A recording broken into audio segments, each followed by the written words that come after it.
우리가 살고 있는 이 세상에는 소망을 둘 만한 것이 없습니다. 우리가 가지고 있는 재물이나 집이나 자동차 같은 것들은 사고가 나거나 아니면은 자연재해가 발생하면은 결코 안전하지 못합니다. 젊은 사람들은 자기의 건강과 또 자기에게 남아있는 인생의 기회에 이것에 소망을 둡니다. 나는 젊으니까, 나는 아직 시간이 많으니까 무엇이든 할 수 있어. 이런 소망을 가진 사람들이 많습니다. 그러나 시간이 흐르다 보면은 점점 몸은 약해지고 또 자기에게 주어진 인생 여정도 얼마 남지 않게 됩니다. 체력도 떨어지고 의욕도 떨어지고 그러다가 이 희망찬 청년의 시기를 그냥 지나쳐 버리는 경우가 많습니다. 이 세상에 있는 어떤 정치 지도자나 정당이 우리에게 소망을 가져다 주지 못합니다. 이런 정권에 대해서 실망해서 다음 정권을 기대했더니 이전보다 못하기도 하고 이전과 별 달라진 바가 없다라는 그런 생각을 할 때가 많습니다. 어떤 사람에게 정치 지도자에게 희망을 걸었는데 하지만 그 사람을 가까이서 보면 볼수록 또 실망하는 그런 일들이 일어납니다. 우리에게 진정한 지도자 또 우리를 진정으로 이끌어 줄 수 있는 그런 사람을 만나기는 정말로 어렵습니다. 어릴 때는 아마 부모님에게 기대고 희망을 둔 사람들이 많을 겁니다. 저 역시도 그랬으니까요. 아버지가 직장 가서 돈 벌어오고 가게를 부양하고 나는 보호받고 공급받으면서 필요한 것들을 다 얻을 수 있었기 때문에 아버지에게 희망을 두었습니다. 그러나 점점 자라면서 아버지는 점점 힘이 없어졌고 늙게 되었고 직장에서는 은퇴를 하게 되었습니다. 여러분 부모에게 소망을 두고 있습니까? 여러분의 부모가 언제까지나 여러분을 지켜주지는 못합니다.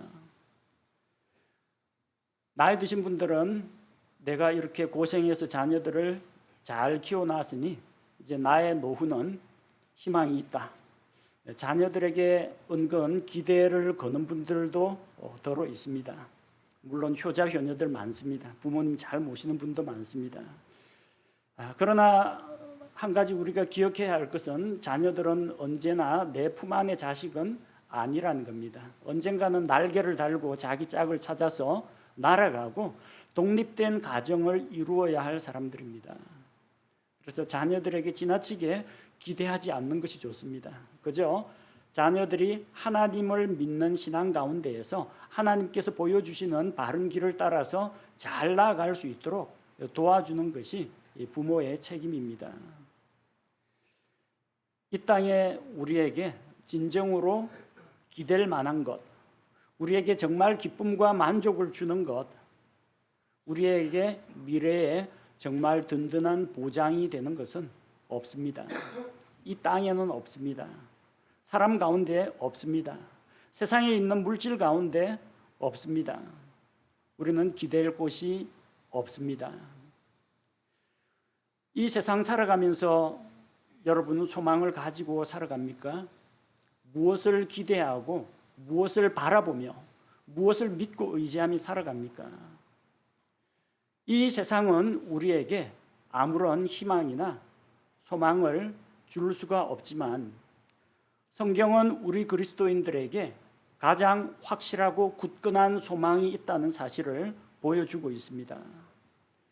그래서 오늘은 하나님께서 구원받은 성도들에게 주신 확실한 소망에 대해서 함께 살펴보고 하나님의 은혜를 함께 나누고자 합니다. 우리에게 소망이 필요한 이유는 소망이 없으면 우리는 미래를 바라보며 나아갈 수가 없기 때문입니다. 소망이 없다면 이 세상에 일어나는 이런 고난과 핍박을 우리가 참고 인내로 극복할 수가 없습니다. 언제까지 시련과 고난이 나에게 닥칠까? 언제쯤 평화가 찾아올까? 언제쯤 안정된 생활이 찾아올까? 만약 미래에 대한 소망이나 기대가 없다면 오늘 당장 눈앞에 닥쳐 있는 이 현실을 극복할 수가 없다는 겁니다. 만약 우리에게 소망이 없다면 여러분 흔히 하는 말처럼 살면서 아무 낙이 없다, 그런 고백을 하게 됩니다. 세상 살아가는 것이 힘들더라도 보람도 있고 가치도 있고 뭔가 기쁨이나 만족을 발견해야 할 거 아닙니까? 열심히 수고하고 아침부터 밤늦게까지 일하고 가족을 위해서, 자녀를 위해서 헌신적으로 일했는데, 또 자기 직장을 위해서 정말 수고했는데, 만약에 미래에 대한 소망이 없다면 즐거움이 없습니다. 낙이 없습니다. 즐거움이 없으면 자기가 하고 있는 일들을 지속하기가 어려워집니다. 만약 소망이 없다면 우리는 미래가 불투명하고 항상 미래에 대해서, 다가올 미래에 대해서 불안하게 생각할 수밖에 없습니다. 언제 나에게 어떤 시련과 재난이 닥칠지 모르는데, 만약 나의 미래를 든든하게 보장해주는 확실한 소망이 없다면 쉽게 흔들리고 좌절하게 된다는 겁니다. 그래서 성경은 믿음도 좋고 사랑도 좋은데 소망이 함께 있어야 된다는 것을 말씀하십니다. 소망이 있으면 환난 중에도 인내하며 기뻐할 수가 있습니다. 로마서 12장 12절 말씀을 보니까, 로마서 12장 12절에 소망 중에 기뻐하고 환난 중에 인내하며 늘 절박하게 기도하고.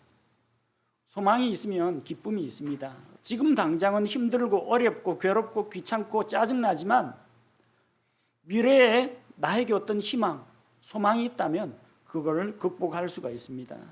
그래서 환난 가운데에서도 참고 견뎌낼 수가 있습니다. 지금 우리가 당하는 고난, 그것과 비교할 수 없는 하늘의 상급과 영광이 기다리고 있다, 그런 소망이 있다면 낙심하지 않고 우리는 계속 일할 수가 있습니다. 소망이 있을 때 우리가 의욕을 가질 수가 있습니다. 미래에 대한 기대가 있을 때 동기부여가 됩니다. 고린도전서 9장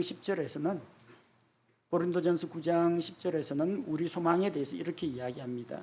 아니면 전적으로 우리를 위해 그것을 말씀하시느냐? 틀림없이 이것은 우리를 위해 기록되었나니 밭을 가는 자는 소망 중에 갈며 소망 중에 타작하는 자는 자기의 소망에 참여하는 자가 되어야 마땅하니라. 농사 짓는 일이 쉬운 일은 아닙니다. 힘든 일입니다. 그런데 농부들은 그런 일을 감내합니다. 힘들고 어려운 일을 감내합니다. 밭을 갈고 씨를 뿌리고 거름을 주고 물을 주고 김을 메고 열심히 수고합니다. 왜 그렇게 합니까? 나중에 많은 것을 거둘 수 있다는 소망이 있기 때문입니다. 곡식을 수확하고 타작하는 자에게 소망이 있습니다. 조금만 지나면 이 곡식이 일용할 양식으로 바뀌기 때문입니다. 열심히 일하면 자기가 수고한 것에 대해서 보상을 누리게 되기 때문입니다. 소망이 없다면 일할 의욕도 없습니다. 소망이 있기 때문에 우리는 일을 할 수가 있습니다. 우리 예배당이 차츰차츰 갖추어지는 걸 보고 있죠. 완성된 모습이 어떠할까 마음속에 여러분 기대하고 있을 겁니다. 이 좁고 불편한 곳에서 넓고 쾌적한 곳으로 가면 어떤 모습일까 상상이 되죠. 그런 미래에 대한 기대와 소망이 있기 때문에 우리가 힘을 모아서 함께 수고하고 일을 할 수 있는 겁니다. 우리 자녀들 왜 양육합니까?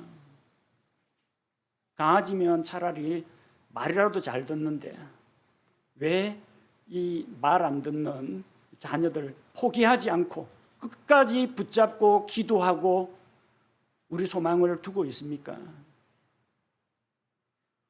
우리의 기도가 땅에 떨어지지 않는다는 것을 믿기 때문에, 하나님의 말씀으로 가르치고 양육하면 언젠가는 변화된다는 그런 성경에 기초한 소망이 있을 때 자녀에 대해서도 소망을 가질 수가 있기 때문입니다. 그게 동기력이 되어서 계속 사랑과 관심으로 돌볼 수 있는 겁니다. 소망이 없으면 그냥 포기해야 됩니다. 내버려야 됩니다. 소망이 있기 때문에 놓치지 않고 붙잡고 끝까지 가는 겁니다. 소망이 있으면 참고 기다릴 수가 있습니다. 학생들 시험 공부하느라 많이 힘들었죠. 기말고사 끝나고 이제 방학을 맞이한 학생들이 많습니다. 많이 힘든 시간을 보냈지만 여름 방학이 온다 그런 기대감, 그런 소망 가운데에서 아마 참고 기다렸을 겁니다. 만약에 방학이라는 게 없다면은, 휴식이라는 것이 없다면 과연 그 힘든 일을 견딜 수 있겠습니까? 군인들이 가장 좋아하는 것은 뭘 좋아합니까? 운동이나 먹는 것보다 좋아하는 게 휴가하고 저녁을 좋아합니다. 휴가가 언제 돌아올까? 내가 언제쯤 군복무를 마치고 전역을 할까? 이거 다 기대하고 삽니다. 만약에 그날이 오지 않는다 생각하면 정말 깜깜할 겁니다. 직장인들은 월급날을 기다립니다. 정해진 때가 오면 자기가 일한 것에 대한 대가를 받을 수가 있습니다. 그러니까 참고 견딜 수가 있는 겁니다. 연인들 각자 일상생활을 하다가 주말에 데이트할 날만 바라보고 있습니다. 반드시 이번 주말에도 만날 수 있다라는 기대, 소망을 갖고 있기 때문에 보고 싶더라도 참을 수가 있는 겁니다. 야곱은 라헬과 결혼할 날을 바라보면서 7년 동안 몸으로 일을 해서 결혼 지참금을 대신해야 했습니다. 그런데 야곱은 라헬을 사랑하고 그녀와 결혼할 날에 대한 소망을 갖고 있었기 때문에 7년만 채우면 된다는 확실한 소망을 갖고 있었기 때문에 7년을 수일처럼 여겼다고 했습니다. 소망이 있을 때 참고 견디고 일할 수 있는 것입니다. 소망은 우리에게 닷과 같습니다. 닷이 뭔지 아시죠? 돛은 이제 배에 바람을 받게 하는 게 돛이고, 닷은 바다 깊숙한 곳에 쇠사슬로 내려서 배를 고정시키는 것이 닷입니다. 오늘 우리가 읽은 19절 말씀을 보니까 우리에게 있는 이 소망은, 구원받은 성도들이 가지고 있는 소망은 혼의 닷과 같다고 했습니다. 그래서 이 혼의 닷이라고 하는 이 소망이 튼튼해야 합니다. 이 소망이 있어야 우리 혼이 흔들리지 않고 안정적으로 정착할 수가 있게 되는 것입니다. 우리 찬송가 693장에 보면 이 몸의 소망 무언가, 그 찬양이 있습니다. 2절 가사에 보면은 무섭게 바람 부는 밤 물결이 높이 설렐 때 우리 주 크신 은혜에 소망의 닻을 주리라. 우리 인생 여정은 캄캄한 바다를 여행하는, 폭풍을 뚫고 여행하는 나그네 인생 여정입니다. 물결이 높이 설레고 거센 바람이 불어올 때 하나님께서 우리에게 소망의 닻을 주십니다. 바람이 아무리 심하게 불고 큰 파도가 일어날지라도 소망의 닻이 있으면 안전합니다. 닻이 하는 일이 무엇입니까? 닻은 배를 안전하게 정착시키는 역할을 합니다. 크고 무거운 닻을 줄로 달아내려서 바닷속 바위에 걸어 놓습니다. 그래서 이 닻이 있으면 배가 떠내려가지 않습니다. 닻이 있다고 해서 파도를 막아주지는 못합니다. 닻을 내려도 파도는 계속 배전에 몰아칩니다. 닻은 배가 흔들리는 것을 막아주진 않습니다. 닻을 내렸어도 계속해서 배는 물결에 흔들리고 바람에 흔들립니다. 하지만 아무리 파도가 몰아치고 배가 흔들려도 닻이 있으면 배가 떠내려가진 않습니다. 안전하게 보호가 된다는 겁니다. 여러분 마음속에 그리스도인이 가져야 할 그 소망의 닻이 있으면요, 그 소망이 있다고 해서 만사형통하는 건 아닙니다. 여전히 거센 바람이 여러분을 때릴 겁니다. 여러분의 주변에 세상의 물결이 여러분에게 밀어닥쳐서 여러분을 흔들어 놓을 겁니다. 흔들릴 겁니다. 그리스도인 가운데에서 세파에 시달리지 않는 사람 없습니다. 흔들리지 않는 사람 없습니다. 그러나 소망의 닻이 견고하면은 결코 떠내려가거나 그 물결 가운데 빠져 죽지는 않는다는 겁니다. 배가 밧줄을 놓지 않는 한 배는 안전합니다. 밧줄이 끊어지지 않는 한 배는 안전하게 보호받을 수가 있습니다. 그래서 우리도 믿음 생활을 해나가는 과정에서 세파에 시달려서 저 멀리 떠내려가지 않으려면, 안전하게 보호받으려면 소망의 닻을 굳건하게 붙잡아야 합니다. 우리 앞에 있는 확실한 소망이 무엇입니까? 오늘 4가지를 살펴보려고 합니다. 우리에게 있는 소망, 첫 번째는 하늘의 본향에 대한 소망입니다. 우리는 이 세상에 잠시 머물다가 떠나가는 나그네에 불과합니다. 잠시라고 하지만 그래도 100년 살지 않느냐. 요즘 100세 시대라고 하는데 100년이라는 시간은 우리가 보기에는 하루에 비해서는 좀 길어 보입니다. 그러나 1000년, 10,000년, 수억 년, 영원한 시간에 비하면은 인생 100년은 아무것도 아닙니다. 정말 짧은 시간입니다. 눈 깜짝할 새입니다. 우리는 그 짧은 생을 이 세상에서 그냥 스쳐 지나가듯이 지나가는 나그네입니다. 나그네는 자기가 머무는 곳, 잠시 머무는 곳에 대해서 너무 깊이 개입하지 않습니다. 미국에서 장거리 여행을 해본 적이 있습니다. 몇 날 며칠 동안 자동차를 타고 가야 하는 그런 긴 여정입니다. 중간중간에 숙소에 쉬어가야 합니다. 하룻밤 묵을 숙소가 좋다고 해서 밤잠을 설치면서 이거 좋고 너무 좋아가지고 잠이 안 온다. 잠 설치면 안 됩니다. 그 자기 거 아니에요. 두고 떠날 겁니다. 날 밝으면 체크아웃하고 나갈 거예요. 하룻밤 자는 숙소가 너무 마음에 안 든다. 이게 벽지를 좀 도배를 해야 될 것 같고, 장판은 갈아야 될 것 같고, 화장실은 페인트 칠해야 될 것 같고. 여러분, 하룻밤 묵을 숙소에 뭐 그리 투자하려고 합니까? 언젠가 떠나갈 건데. 날 밝으면 떠나갑니다. 그냥 하룻밤 편안하게 잘 자고 다음날 미련 없이 떠나는 것이 중요합니다.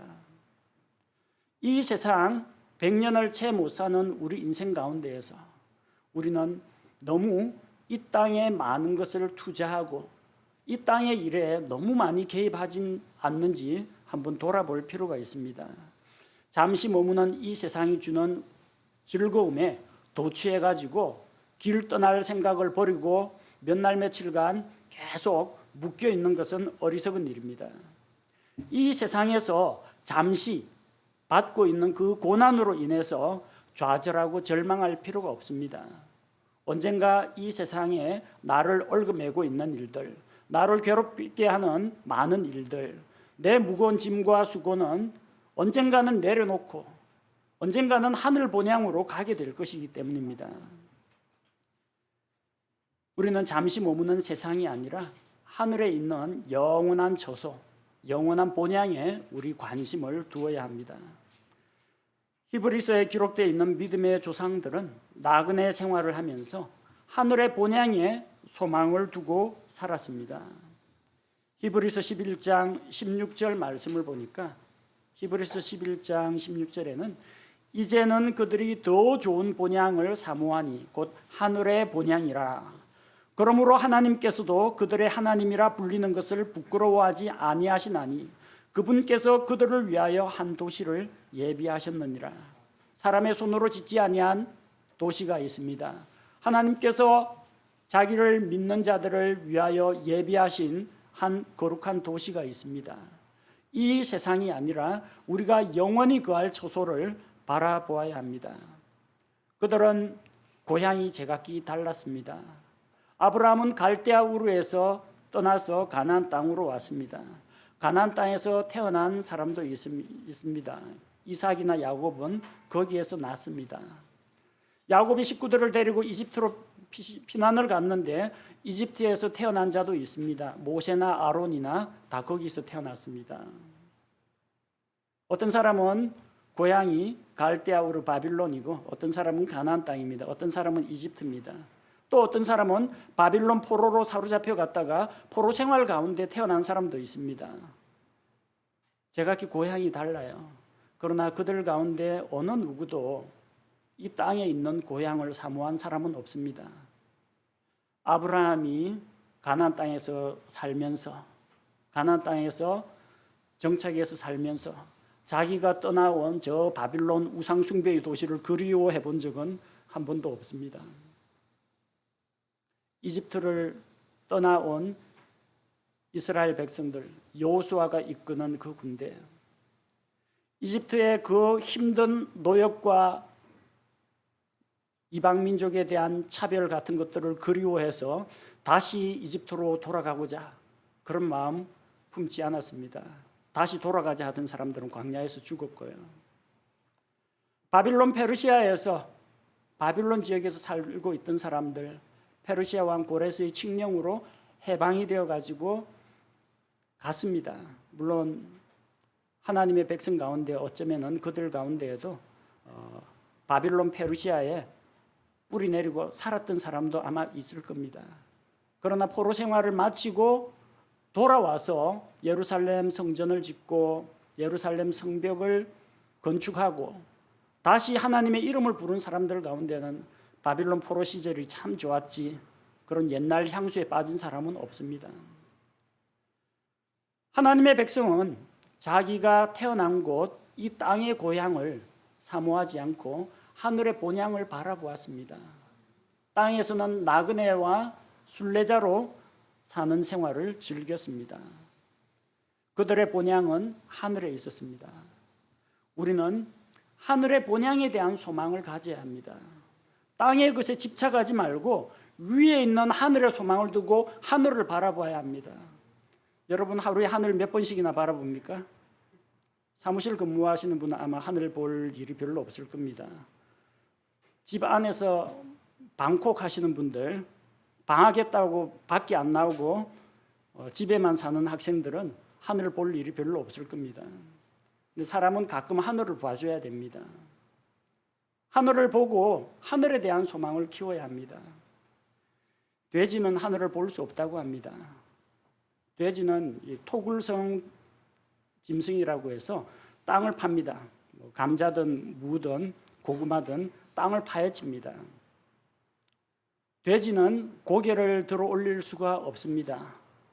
신체 해부학적 구조가 고개를 15도 이상 들어 올리질 못한다고 합니다. 돼지가 하늘을 못 본다는 말은 저 지평선 끝에 저 하늘을 못 본다는 이야기가 아니라 머리 위에 있는 하늘을 못 본다는 이야기예요. 고개를 들질 못해요. 돼지가 하늘을 볼 수 있는 유일한 기회는 쓰러지거나 넘어졌을 때, 마지막 죽기 전에 그때 하늘을 본다고 합니다. 네, 땅만 파헤칩니다. 땅에 있는 것만 찾습니다. 하늘에 대한 소망이 없어요. 여러분, 돼지 같은 인생 살아서는 안 됩니다. 우리는 하나님의 형상으로 창조된 사람들입니다. 예수 그리스도의 피로 구속받은 사람들입니다. 돼지처럼 땅에 뭐 주워 먹을 거 없나 땅 파헤치고 킁킁거리고 살 것이 아니라 땅에 있는 것이 아닌 하늘에 있는 것들을 바라보며 우리의 소망을 키워야 합니다. 골로새서 3장 1절과 2절 말씀을 보겠습니다. 골로새서 3장 1절과 2절. 그러므로 너희가 그리스도와 함께 일으켜졌거든. 여러분, 예수 그리스도와 함께 죽고 예수 그리스도와 함께 일으켜졌습니다. 예수님의 십자가 죽음과 부활에 동참한 성도들입니다. 일으켜졌거든. 위에 있는 그것들을 추구하라. 거기에는 그리스도께서 하나님 오른편에 앉아 계시느니라. 위에 있는 것들에 너희의 애착을 두고 땅에 있는 것들에 두지 말라. 땅을 보지 마십시오. 땅에 있는 것들 우리에게 실망을 안겨줍니다. 사람을 보며 세상을 볼 땐 만족함이 없었네. 그러나 주 하나님을 바라볼 때 우리에게 소망이 있습니다. 하늘에 있는 것을 추구하십시오. 하늘에 하나님 아버지가 계십니다. 우리의 구원자 예수 그리스도께서 그리로 먼저 들어가셨습니다. 우리보다 앞선 믿음의 선배들 하늘에 가 있습니다. 하늘에 있는 것들 하나님께서 주실 보상과 영광이 기다리고 있습니다. 땅이 아니라 하늘을 바라보고 하늘의 본향에 소망을 두시기 바랍니다. 우리가 하늘의 본향에 소망을 두며 살아갈 때 이 땅에서 겪는 수고와 슬픔을 극복할 수가 있습니다. 세상에서 겪는 고난과 핍박에도 흔들리지 않는 굳건한 심지를 갖게 됩니다. 소망의 닻을 굳건하게 하시기 바랍니다. 두 번째 우리의 소망이 있습니다. 다시 오실 주님에 대한 소망입니다. 하늘의 본향에 대한 소망은 내가 주께로 가는 겁니다. 주님의 다시 오심에 대한 소망은 주님께서 나에게로 오시는 겁니다. 나를 데리러 오시는 겁니다. 예수님께서는 제자들에게 그들에게 다시 오겠다. 너희를 데리러 다시 오겠다. 하늘에 있는 초소를 예비하러 가는데 초소가 예비되면 너희를 데리러 오겠다 약속하셨습니다. 주님께서 자기를 믿는 성도들에게 다시 오신다 약속하신 말씀은 신약 성경에만 자그마치 300번이 넘게 기록되어 있습니다. 우리는 주님께서 다시 오실 것을 믿습니다. 언제 오십니까? 이 세상이 죄로 가득 찼을 때 심판하러 오십니다. 주께서 우리를 구하고 이 죄악된 세상에서 우리를 구하고 세상을 심판하기 위해서 오실 것입니다. 어떤 이들에게는 그날이 무시무시한 고난과 심판과 형벌의 날이겠지만 우리에게는 주님을 만나 뵙는 기쁘고 복된 시간입니다. 그토록 기다리던 주님을 우리는 영광 중에 만나게 될 것입니다. 이것이 구원받은 성도들이 붙잡아야 할 복된 소망입니다. 디도서 2장 13절 말씀을 보겠습니다. 디도서 2장 13절 저 복된 소망과 위대하신 하나님 곧 우리의 구원자 예수 그리스도의 영광스러운 나타나심을 기다리게 하셨느니라. 예수 그리스도의 영광스러운 나타나심이 우리에게는 복된 소망입니다. 주님께서 공중으로 강림하셔서 우리를 주님께서 예비하신 하늘의 처소로 데려가실 것을 우리는 기대하고 있습니다. 예수님 제자들에게 약속을 주셨습니다. 요한복음 14장 2절 3절 말씀에 요한복음 14장 2절과 3절에 내 아버지 집에 거할 곳이 많도다. 그렇지 않으면 내가 너희에게 말해 주었으리라. 내가 너희를 위해 처소를 예비하러 가노니 가서 너희를 위해 처소를 예비하면 내가 다시 와서 너희를 내게로 받아들여 내가 있는 곳에 거기에 너희도 있게 하리라. 얼마 뒤면 예수님 십자가에 못 박혀 죽으십니다. 십자가에서 죽으시고 장사된 지 사흘 만에 다시 부활하셔서 하늘로 올라가실 겁니다. 약 3년 반 동안이나 데리고 다니던 제자들과 이제는 이별할 시간이 다가왔습니다. 제자들은 두려워하고 아쉬워하고 미래에 대해서 염려했지만 예수님께서 그들에게 확실한 소망을 심어주셨습니다. 내가 너희에게로 다시 오리라. 너희를 데리고 내가 있는 곳에 데려가서 나 있는 곳에 너희도 있고 너희 있는 곳에 내가 있으리라고 약속을 주셨습니다. 수많은 믿음의 사람들, 예수 그리스도의 사도들, 초대교회의 성도들, 로마의 모진 박해를 받으면서도 이교도들로부터 탄압을 받으면서도 믿음을 포기하지 않았던 이유가 무엇입니까? 소망이 있었기 때문입니다. 주님 다시 오시옵소서, 마라나타 주님 오시옵소서라는 이런 소망을 가지고 있었기 때문에 그들은 흔들리지 않았던 것입니다. 밤이 깊고 어두울수록 새벽은 더 가까이 와 있습니다. 죄의 밤이 깊을수록 주님께서 오실 날이 더 가깝습니다. 어제보다 오늘이 주님 오시기 하루 더 가까워졌습니다. 앞으로 다가올 좋은 날을 머릿속으로 상상하면서 기다린다는 것은 정말 행복하고 즐거운 일입니다. 우리가 다시 오실 주님께 소망을 둘 때, 영적으로 깨어있게 됩니다. 죄의 유혹과 세상의 물결과 마귀의 공격에 흔들리지 않고 굳게 설 수가 있습니다. 그날에 우리가 주님을 위해서 흘렸던 그 눈물과 주님을 위해서 흘렸던 그 땀에 대해서 보상을 받게 될 것입니다. 소망의 닻을 굳건하게 붙잡으십시오.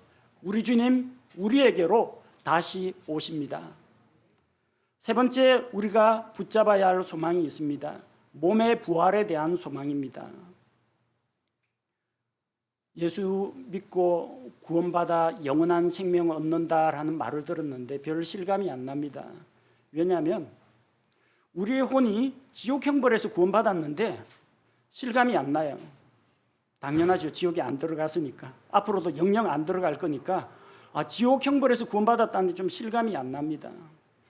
성령으로 말미암아 영적으로 다시 태어났는데 우리 영이 다시 태어났다는 게 실감이 안 됩니다. 영이 안 보이니까요.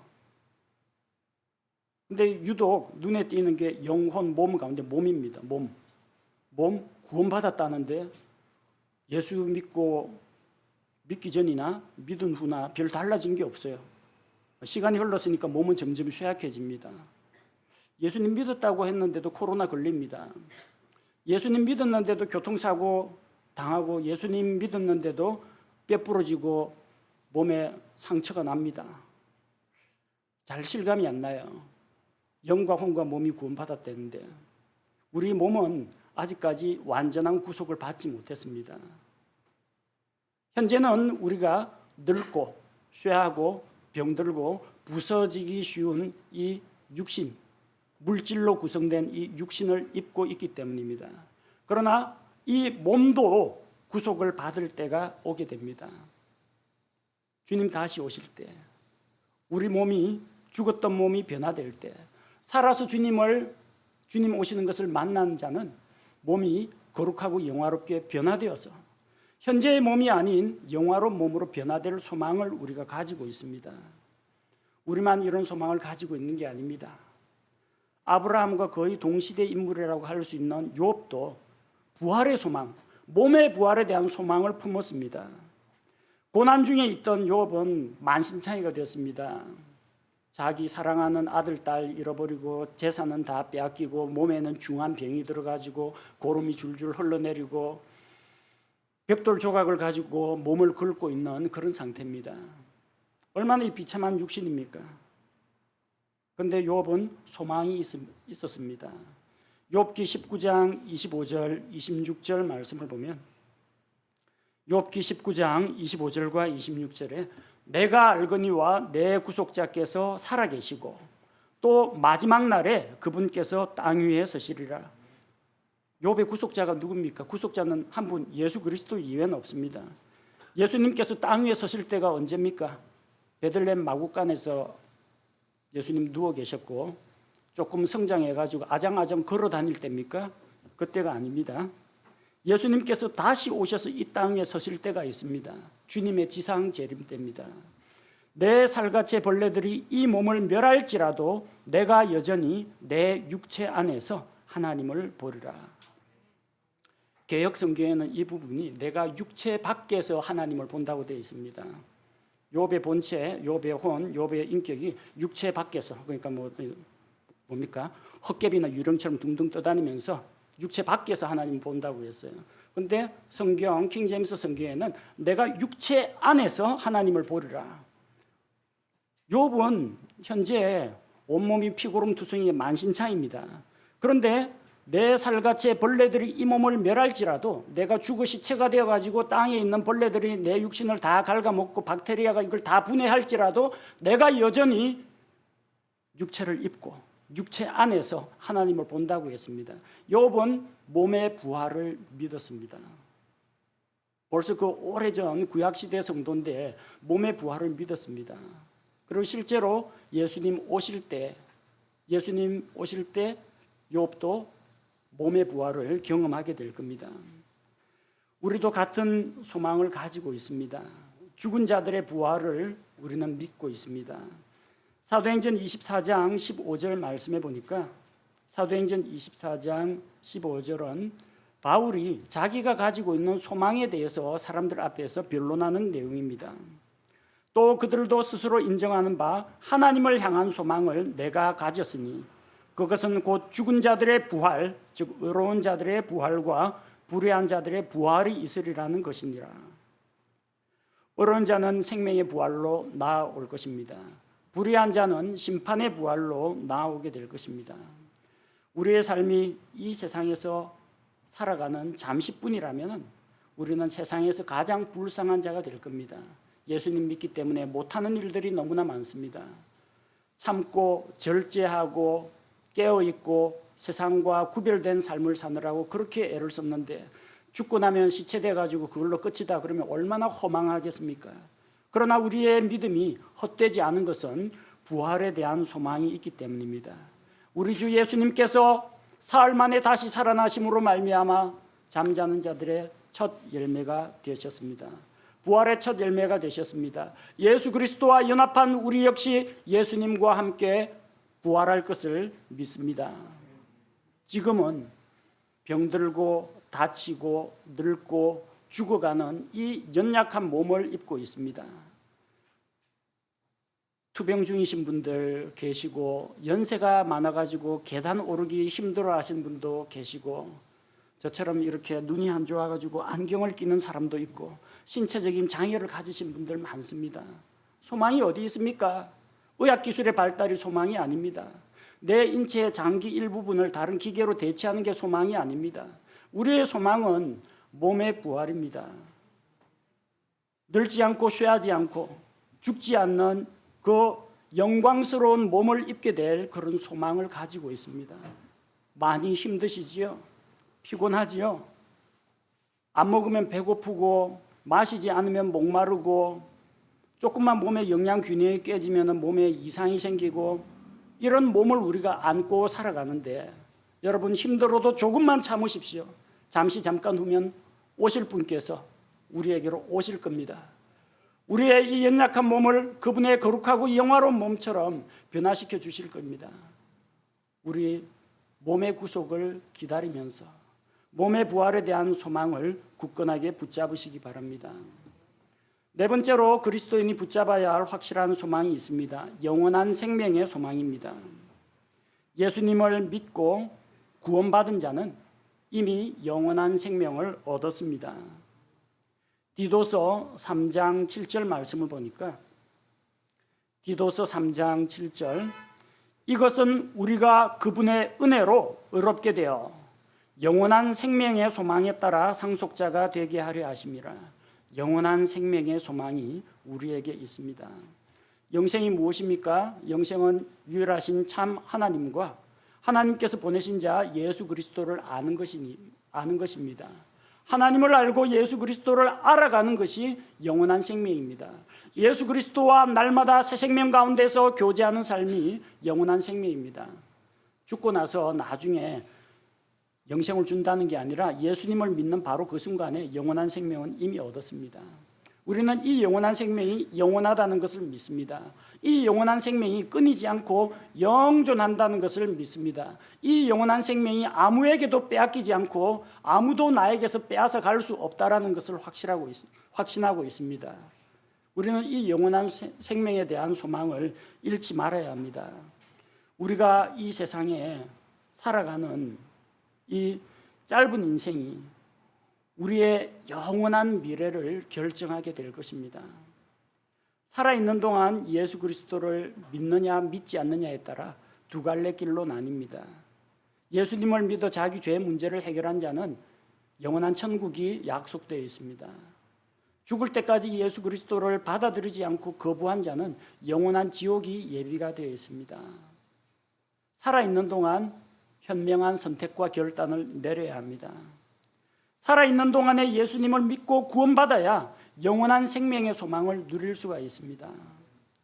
또한 이 살아있는 동안은 우리에게 구원받을 기회가 될 뿐만 아니라 우리가 영원한 보상과 상급을 얻는 그런 활동 기간이 됩니다.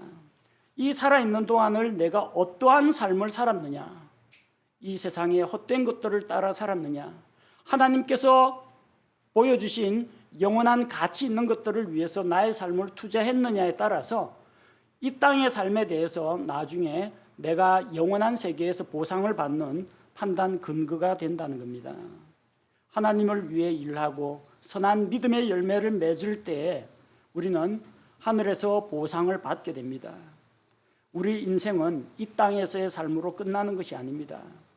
영원한 생명이 있다는 것을 우리가 믿고 영원한 세계를 소망하며 바라볼 때 이 세상에서 가치 있고 의미 있고 보람 있는 삶을 선택할 수가 있는 것입니다. 세상에는 소망이 없어요. 사람들 가운데에도 소망을 둘 만한 사람이 없어요. 부모, 형제, 자매, 자녀, 친척 그 누구도 우리에게 영원한 소망이 되지 못합니다. 이 세상에 있는 물질이라든지 자기가 가지고 있는 자산들 영원하지 못합니다. 오늘 우리가 살펴본 네 가지 소망 전부 하늘에 속한 소망들입니다.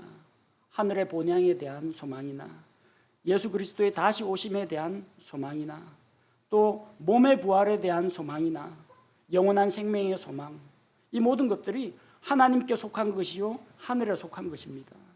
어디에 소망을 둬야 하겠습니까?